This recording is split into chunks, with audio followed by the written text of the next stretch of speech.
बोलो शंकर भगवान की जय। प्यारे दोस्तों, धार्मिक कथाएं चैनल में आपका हार्दिक स्वागत है।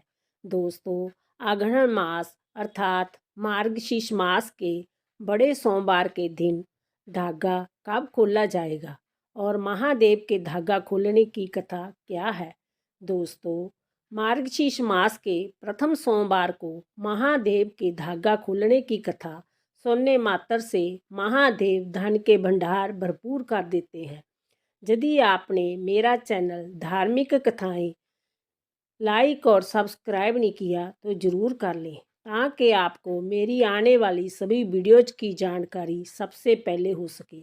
दोस्तों, अगन मास में भोलेनाथ का धागा 18 दिसंबर सोमवार को खोला जाएगा।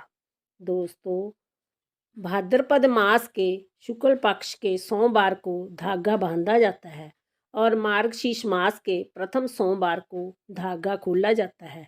इस दिन ज्वार की चूरी बनाई जाती है। कई लोग ज्वार की रोटी भी बनाते हैं। इस दिन कणक चावल दूसरे अनाज नहीं खाने चाहिए। मार्गशीर्ष के प्रथम सोमवार को नहा धोकर शुद्ध वस्त्र पहनकर ज्वार के आटे की चूरी बनाई। कई लोग पंजीरी के रूप में भी आटा भूनकर शुद्ध देसी घी डालकर पंजीरी बनाते हैं। चूरी को एक कटोरी में ले लें, एक गिलास में पानी ले लें, शुद्ध देसी घी का दीपक जलाएं, रोली का तिलक लगाएं, फिर भोलेनाथ का धागा बाजू पर बांध लें।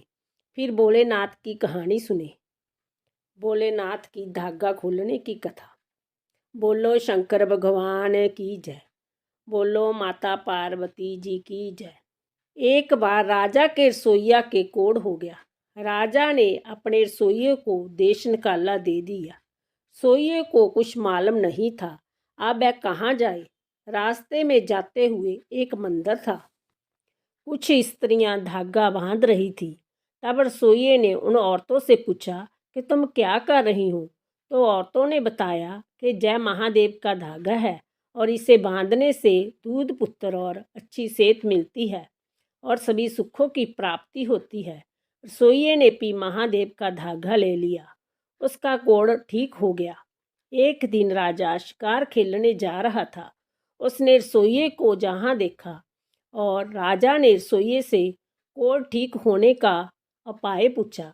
रसोइये ने महादेव का धागा लेने का चमत्कार बताया तो राजा के भी कोई संतान नहीं थी। उसने भी रानी के लिए धागा ले लिया।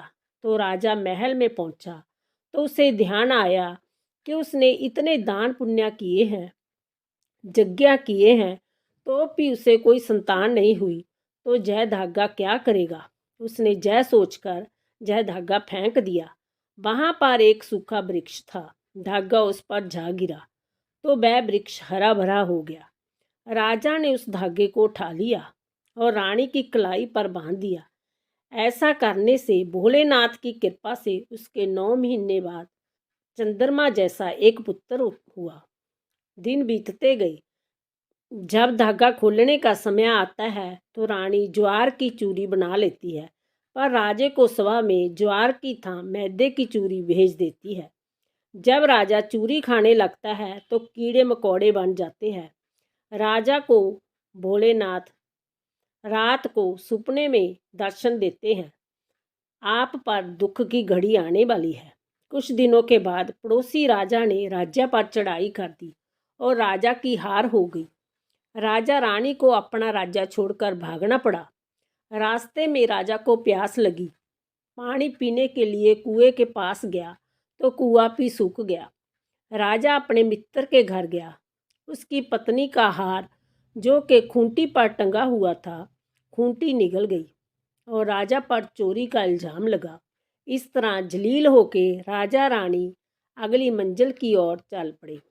राजा ने मछुआरे से भूख मिटाने के लिए मछली मांगी तो भुनी हुई मछली भी तालाब में भाग गई। राजा रानी पर भीड़ पड़ी। भुनी मछली जल में गई। देखो किस्मत का खेल। रानी भूख के मारे बेहोश हो गई। राजा उसे छोड़कर चला गया। राजा लकड़ियां काटकर गुजारा करने लगा। रानी को जब होश आया तो राजा को ना देखकर परेशान हो गई और चल पड़ी।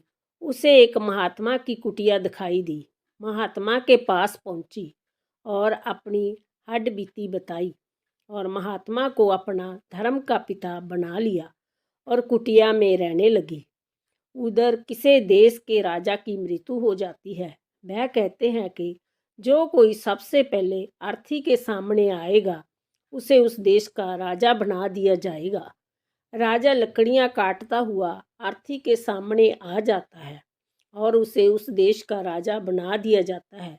जब मार्गशीर्ष मास का बड़ा सोमवार आता है तो रानी को पिछले बातों की जार आती है। वह महात्मा से कहने लगी, पिताजी, यदि कोई ज्वार की भिक्षा डाले तो उसे लग रख लेना।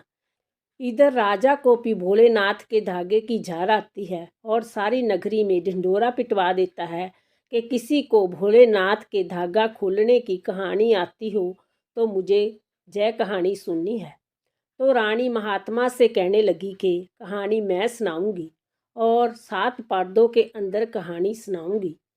राजा को रानी 7 पर्दों के अंदर कहानी सुनानी शुरू कर देती है।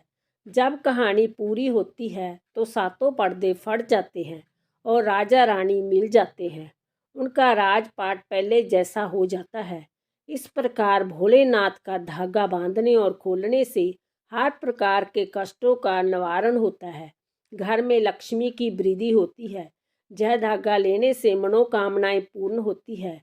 इस दिन भोलेनाथ का गुणगान करना चाहिए। धागा बांधने और खोलने से सहागुणों के पति एवं संतानों की रक्षा भगवान शंकर खुद करते हैं।